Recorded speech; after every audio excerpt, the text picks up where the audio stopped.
여보, 안방에 있던 내 선글라스 못 봤어? 내가 토요일까지 쓰고 나갔는데 오늘 안 보이네. 선글라스? 당신 선글라스 많잖아? 아니, 그거 말고. 작년에 우리 친정엄마가 관 갔다 오면서 선물해 준 거 있잖아. 구찌 선글라스. 로고 크게 박혀 있는 거. 뭔지 알지?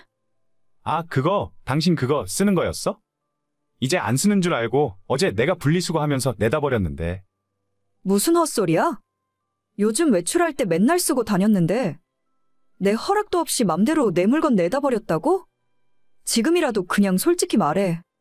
어제 나 없을 때 어머님 왔다 가신 거 알고 있거든? 사실 엄마가 선글라스 필요하다고 해서 선물로 드렸어. 당신 거 보더니 마음에 든다고 하시길래 그냥 가져가라고 했지. 아니, 그거 내 물건이잖아. 당신 것도 아니고 내 물건은 왜 허락도 없이 맘대로 드리는데? 진짜 해도 너무하는 거 아니야? 나는 당신이 그거 잘 안 쓰는 줄 알았어. 예전에 장모님이 선물해 주셨을 때 로고가 너무 크다고 투덜거렸잖아. 그래서 마음에 안 드는 건 줄 알았지. 내가 잘 쓰던 말던 어쨌든 우리 엄마가 나한테 사준 건데. 그걸 왜 어머님을 주냐고? 적어도 줄까 말까 생각하기 전에 나한테 물어보기라도 했어야 하는 거 아니야? 요즘 맨날 잘 쓰고 다니는 건데 갑자기 이러니까 황당하네. 내가 하나 새로 사줄게. 그거 그냥 우리 엄마한테 선물해드렸다고 생각해. 다른 것도 아니고 선물 받은 거잖아. 왜 어머님 주기 전에 나한테 물어볼 생각도 안 했던 거야? 나랑 말도 하기 싫어? 이런 적이 당신 한두 번이야? 너가 맨날 이렇게 화내니까 그렇지. 똑같은 거 사주면 될 거 아냐. 내일 당장 백화점 가서 당신 마음에 드는 선글라스 하나 사. 이제 됐지? 어떻게 매번 이런 식이야. 내 물건 마음대로 어머님 줘버려놓고 새로 사주면 끝이냐고. 당신이 나를 존중하지 않는 것 같고 함부로 대하는 것 같아서 너무 기분 나빠. 쓰던 물건 우리 엄마 주고 새 물건 사면 좋은 거 아냐? 진짜 너도 적당히 좀 해. 내가 안 사주겠다는 것도 아니잖아. 노인네가 갑자기 그게 갖고 싶다는데 어떻게 하냐? 어머님이 진짜 그 선글라스가 갖고 싶어서 그랬겠어? 며느리가 비싼 물건 갖고 있는 게 꼴보기 싫으니까 그러셨겠지. 경고하는데 여기까지만 해. 나도 더 이상은 못 참아. 남편과 결혼한 지 3년이 지났는데 요즘 들어 너무 자주 싸우게 되는 것 같아요. 그 원인은 전부 남편과 시어머니 때문인데 어머님이 저희 집에만 왔다 가시면 제 물건을 하나씩 가져가셨습니다. 꼭 제가 없을 때 집에 놀러 오시는데 집에 가면서 사소한 물건을 하나씩 집어가기 시작했습니다.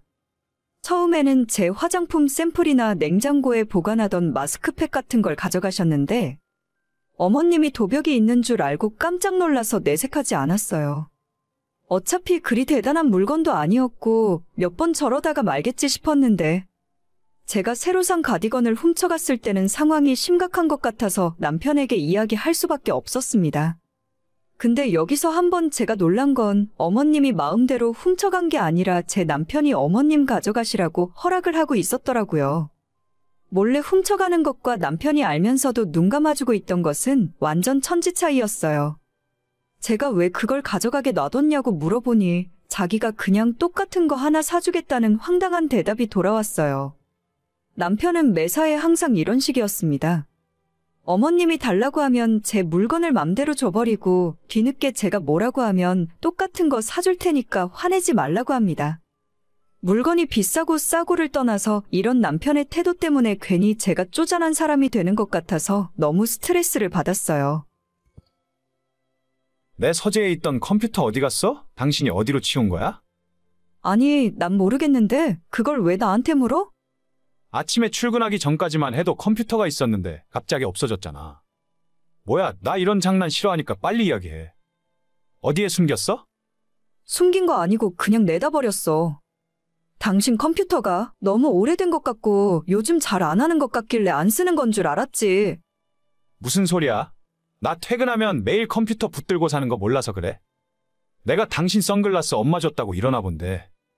그거 내가 미안하다고 사과했잖아. 유치하게 왜 이래? 그런 거 아니야. 진짜 내다 버렸어. 선글라스 사줄 돈으로 컴퓨터나 새로 사던가 알아서 해. 컴퓨터 안에 자료들도 많은데 나한테 말도 없이 내다 버리면 어떡해?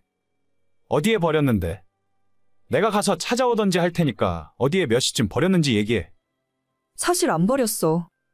아까 내 동생 놀러 왔었거든. 컴퓨터 갖고 싶다고 하길래 그냥 가져가라고 했어. 이거 봐. 진짜 내가 생각했던 게 맞네. 너 지금 선글라스 때문에 그러는 거잖아. 내가 그거 다시 받아오면 돼. 주말에 백화점 가자니까 내가 똑같은 거 다시 사준다고. 아니야, 나 이제 선글라스 필요 없어. 앞으로도 우리 집에 있는 물건 누가 필요하다고 하면 다 주려고. 아까 당근에 당신 신발 신지도 않고 박스에 보관만 하고 있는 거 무료 나눔한다고 올렸더니 가져간다는 사람이 줄을 섰더라. 이따 저녁에 만나서 다 나눠주기로 했어. 그걸 왜 남한테 줘? 전부 한정판이고 돈이 얼만 줄 알아? 나야 모르지, 알고 싶지도 않고. 너도 내 물건 맘대로 하는데 나는 왜 그러면 안 돼?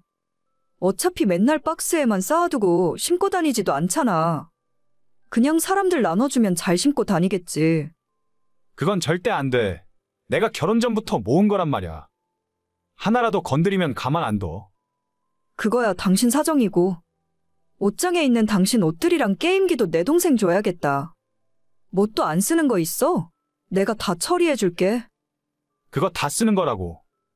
너 그러면 내가 가만히 있을 줄 알아? 나도 옷장에 있는 당신 가방 전부 내 동생한테 주면 돼. 맘대로 해. 어디 한번 끝까지 가봐. 집안에 나만 아는 물건 하나도 없고 좋겠네. 어차피 이참에 리모델링 한번 하고 싶었는데 싹 다 남한테 줘버리고 전부 새로 사지 뭐. 진짜 내가 잘못했다. 다시는 안 그럴 테니까 여기까지만 하자. 우리 엄마가 함부로 가져간 건 전부 내가 책임지고 새로 사줄게. 앞으로 다시는 당신 물건 가져가지 못하게 할 테니까 여기까지만 하자. 그 말을 어떻게 믿어? 그냥 앞으로도 당신 하고 싶은 대로 해.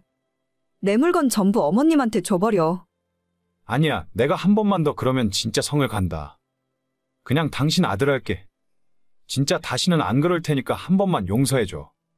내가 한두 번 속아? 요즘은 그냥 짐 싸서 친정 갈까 고민 중이야. 당신이랑 같이 사는 것도 짜증난다고.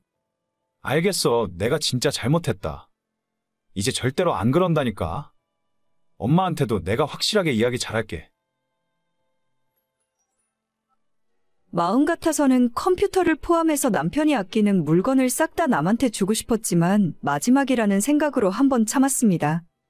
안방 베란다 창고에 숨겨두었던 남편의 컴퓨터를 돌려주었고, 앞으로 한 번만 더 이런 일이 있으면 그때는 우리의 결혼 생활도 끝일 거라 이야기했죠. 그 이후로 남편은 정신을 차렸는지 저 없을 때 어머님이 집에 찾아오지도 못하게 합니다. 맨날 제 물건만 보면 탐내시고 가져가려고 하셨던 어머님도 남편이 뭐라고 이야기를 했는지 그 뒤로는 전혀 그런 적 없으시고요. 꼭 이렇게 화를 내고 똑같이 갚아줘야 정신을 차리는 건지 이해를 못하겠네요.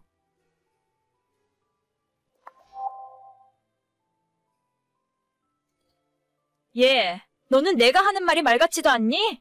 주말에 애들 데리고 한번 내려오라니까 왜 이렇게 말을 안 들어? 내가 꼭 이렇게 전화해서 싫은 소리를 해야겠니? 어머님, 애들 둘 다 주말에도 학원 다니고 공부하느라 바빠요. 방학하면 내려간다고 했는데 왜 이렇게 닥달을 하세요? 닭달, 혼자 사는 할머니가 손주 보고 싶다고 하는 게 닭달하는 거야? 너가 애들을 쥐잡듯이 잡으니까 공부만 하느라고 놀 시간도 없지.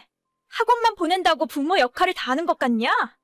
어머님 댁 한 번 내려가려면 왔다 갔다 6시간 운전해야 해요. 남편도 힘들게 일하는데 주말에 운전을 그렇게 시키셔야 직성이 풀리시겠어요? 제가 애들 사진도 자주 보내드리고 영상통화도 얼마든지 하실 수 있잖아요. 한참 애들한테 중요한 시기고 애들이 먼저 공부에 집중하고 싶다는데 대체 왜 그러시는 거예요? 아니, 아무리 그래도 그렇지. 너가 친정 근처에서 살고 싶다고 박박 우기는 바람에 내 아들 멀리 데려가 놓고 이제 와서 멀다고 보러 오기 싫다는 게 말이나 되는 소리야? 저희 결혼하고 산 지도 벌써 11년 됐어요. 제가 둘째 낳기 전만 해도 자주 내려갔었잖아요. 애들도 더 이상 할머니 안 찾고 자기 친구들이랑 놀고 싶어 해요. 너가 중간에서 애들한테 내 욕을 하니까 그렇지. 제발 그만 좀 하세요. 애들 학교 방학하면 학원도 방학하니까 그때 데리고 내려갈게요. 너가 문제야. 항상 너가 나를 따돌리고 무시하니까 너는 애들도 똑같은 거지. 결혼 11년 차 10살 아들과 9살 딸아이를 키우고 있는 여자입니다. 남편과 맞벌이를 하면서 살고 있고 정말 모든 면에서 평범한 가정이에요. 시아버님은 제가 결혼도 하기 전에 먼저 돌아가셨고 어머님은 그때도 혼자 살고 계셨습니다. 제가 남편을 뺏어갔다고 생각하고 계시지만 어머님 기억이 잘못되어 있을 뿐 전혀 사실이 아니에요. 저는 지금 사는 이 지역이 제가 태어나고 자란 고향이고 남편은 지방 출신인데 직장 때문에 올라와서 살고 있었습니다. 결혼하면서 자연스럽게 살고 있던 이 동네에 자리를 잡았을 뿐이고 결코 남편이 저 때문에 홀어머니를 버리고 이 동네로 이사를 온 것이 아니에요. 그런데도 어머님은 어떤 피해망상에 젖어 있는지 신혼 때부터 무슨 말만 했다 하면 제가 본인 아들 뺏어갔다며 그렇게 못살게 굴고 있습니다. 차로 3시간 걸리는 거리를 마음처럼 쉽게 왔다 갔다 할 수 있나요? 실제로 애들도 할머니 집에 가자고 하면 다들 안 가면 안 되냐고 한숨부터 쉽니다. 얘네들이 거기 가서 뭐하고 놀겠어요. 할머니 집에 좋아하는 게임기가 있길 하나, 장난감이 있기를 하나, 집도 거실 겸 주방 있고 방 하나 있는 빌라라서 애들이 마음껏 뛰놀 공간도 없습니다. 한번 내려가면 워낙 오래 걸리니까 하루 자고 올라와야 하는데 저랑 남편은 거실 바닥에 이불 깔고 자고 그나마 애들은 안방 할머니 침대에서 재워요. 남편이 평일에 일하는 것도 고되고 힘들 텐데 주말 이틀 동안 제대로 쉬지도 못하고 왕복 6시간 이상 운전시키는 것도 보통 일이 아닙니다. 여보, 오늘 엄마 전화 받았어? 갑자기 나한테 전화를 다 하시네. 왜? 또 내 욕하셨어? 그냥 이제는 그러려니 해. 당신 신경 쓰이면 주말에 혼자 어머님한테 내려갔다 와. 아니야, 그냥 애들이랑 놀아줘야지. 평일엔 늦게 퇴근하니까 애들 얼굴도 제대로 못 보는데 당신이 엄마 전화 받느라 고생이네. 그냥 엄마 번호 뜨면 받지 마. 어머님 전화인데 어떻게 또 그래? 그냥 난 괜찮으니까 신경 안 써도 돼. 그래, 아마도 내가 처가 근처에서 사니까 엄마가 더 저러시는 것 같아. 그냥 좀 한가할 때 되면 나 혼자 내려갔다 올게. 그래, 애들도 같이 가면 좋은데 워낙 가기 싫어하니까. 요즘 애들이 어른들보다 더 바쁜 거 알고 계시나요? 아직 초등학생인 아이들인데 둘 다 학원을 엄청나게 다닙니다. 이렇게 이야기하면 제가 아이들에게 공부하라고 강요하는 엄마라고 생각하시겠지만 저희 애들 다니는 학원 중에 공부 관련한 학원은 수학학원 딱 하나밖에 없어요.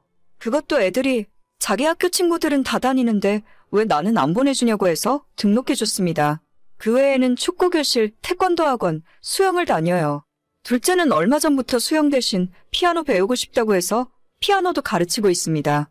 절대 부모가 먼저 학원 다니라고 강요하는 시대가 아니라 아이들이 학교 친구들이랑 학원 정보를 교류하고 본인이 배우고 싶은 것을 스스로 선택하더라고요. 한 달에 들어가는 학원비만 해도 만만치 않은 돈이지만 저희 부부가 맞벌이를 하고 있어서 그럭저럭 학원비 걱정은 덜하고 있습니다. 저희 결혼할 때 혼자 사시는 시어머니한테 손을 벌릴 수가 없어서 시댁에서는 땡전 한 푼 받은 것이 없네요. 그나마 남편이 알뜰하고 경제 개념이 있는 편이라서 타지에서 혼자 자취하며 살았지만 결혼할 때 적지 않은 돈을 모아놨었습니다. 그뿐만 아니라 저희 친정에서 큰 도움을 주셔서 아이 둘 낳고도 크게 돈 걱정 없이 지금까지 살 수 있었어요. 하지만 시어머니한테는 괜히 마음 상해하실까봐 양가 부모님에게 똑같이 도움을 받지 않았다고 말씀드렸습니다. 그 당시 순진했던 제 입장에서는 어머님을 위한 배려라고 생각했는데 이제 와보니 굉장히 큰 오해를 하고 계시더라고요. 난 내일 저녁에 너희 집에 올라간다. 이번에 올라가면 일요일까지 있을 거야. 갑자기요? 저도 토요일에 약속 있고 애들도 주말에 다들 바쁠 텐데. 어차피 니랑 니네 애들은 나를 싫어한다며? 난 내 아들만 보면 그만이야. 그래도 집에 반찬 해놓은 것도 없고 이렇게 미리 말씀도 없이 갑자기 올라오시면 좀 곤란해요. 뭐? 내가 내 아들 집에 가는데 너 허락을 맡아야 해? 이런 배은망덕한 것 같으니라고. 내 아들이 뼈 빠지게 고생해서 먹여 살려놨더니만 고마운 줄도 모르고. 됐고, 내일 갈 테니까 그렇게 알고 있어. 네, 알겠어요. 미리 말도 없다가 전날 저녁에 갑자기 오신다고 하니까 솔직히 저는 좀 멘붕이었죠. 어머님이 마지막으로 저희 집에 올라오셨을 때가 둘째 태어나고 얼마 안 됐을 때니까 거의 8년 만에 오시는 거거든요. 온다는 것 자체도 신경 쓰였지만 저렇게 전화 우리 애들한테 삐져 계시는데 괜히 애들 앞에서 이상한 소리 하는 건 아닌가 걱정했어요. 그리고 불길한 제 예상은 현실이 되었고 다음날 어머님이 집에 오시자마자 첫째와 둘째를 앉혀놓고 너희들이 할머니 집에 가기 싫다고 했냐고 물어보셨습니다. 진짜 그 모습 보면서 남편이나 저나 경악을 금치 못했네요. 저희가 말려도 아무 소용 없었고 애들한테 할머니가 싫으냐고, 그럼 앞으로 할머니 안 보고 살 거냐고 막 화를 내시는 겁니다. 원래 성격이 괴팍하신 분인 건 알았지만 정말 이건 선을 넘었다고 생각했어요. 남편이랑 제가 뜯어말리다가 어머님이랑 크게 싸우게 됐고, 보다 못한 남편이 그 한밤중에 어머님을 집으로 다시 모셔드리겠다며 억지로 끌고 나갔습니다. 애들 앞에서 못 볼 꼴을 보여주게 되어서 너무 미안하고 속에서 화도 치밀어 오르더라고요. 놀란 아이들을 간신히 진정시키고 저도 안방으로 들어왔는데 그때 남편이랑 같이 내려가고 있던 어머님에게서 카톡이 왔습니다. 야, 이번에는 내가 그냥 내려가지만 너 그따위로 처신할 거라면 애들 데리고 너네 친정 가서 살아. 내가 우리 아들이랑 둘이 살 테니까 너는 너네 애들 데리고 나가서 살면 되겠네. 어머님, 뭔가 크게 오해하고 계신데요. 일단 이 집이 애들 아빠 집이 아니에요. 무슨 소리야? 우리 아들이 일해서 번 돈으로 산 거지. 니까 짓게 나가서 벌어봐야 얼마나 벌어온다고? 공동명의니 그딴 소리 할 거라면 내 앞에서 안 통해. 아니, 그게 아니라 저희가 사는 이 집은 저 결혼할 때 친정에서 해주신 집이라서요. 굳이 나가야 하면 애들 아빠가 나가야 하는데 제가 알기로는 저나 우리 애들 놔두고 집 나갈 사람이 아니에요. 니들 결혼하고 돈 모아서 산 집이라면서? 저희가 버는 돈으로 이런 아파트를 어떻게 사요? 애들 둘 키우면서 살면 월급 남는 것도 없어요. 그래도 한 집의 가장은 남편인 거야. 누가 아니래요? 우리 집의 가장은 애들 아빠고 이 집은 제 명의로 된 제 집이라고요. 상황 파악을 한 건지 그 이후로 답장은 오질 않았습니다. 남편이 그 늦은 시간에 시모를 댁에 모셔다 드리고 다시 집에 돌아왔을 때는 새벽 4시가 넘은 시간이었죠. 그 사이에 저와 시모가 카톡으로 한판 붙었다는 사실을 남편은 모르고 있었는지 갔다 와서 한다는 소리가 엄마가 내려가는 동안에 차 안에서 화도 다 풀리고 저에 대해 아무 소리 안 해서 좋았다고 하더라고요. 크게 충격을 받으셨는지 그 뒤로 지금까지 한 번도 시모한테 연락 온 적이 없습니다. 매주 꼬박 2-3번씩 전화해서 속을 다 뒤집어 놓는 분이었는데 이제는 더 이상 쫓아낸다 소리를 못 하시겠죠. 나이를 먹을수록 입은 닫고 지갑은 열라는 말이 있는데 저는 시모가 지갑까지는 안 열어도 괜찮으니까 입은 좀 닫고 계셨으면 좋겠습니다. 얘기를 하면 할수록 본전도 못 찾을 텐데 자꾸 저랑 싸워봤자 좋을 것이 하나도 없으니까요. 저도 그렇게까지 못된 사람은 아니라 평소에 며느리로서 기본은 하며 살았습니다. 8월에 애들 학원 방학하면 그때나 한번 애들 데리고 내려가야겠네요. 오늘의 사연은 여기까지입니다. 구독과 좋아요, 알림 설정은 많은 힘이 됩니다. 다들 행복하시고 좋은 하루 되세요.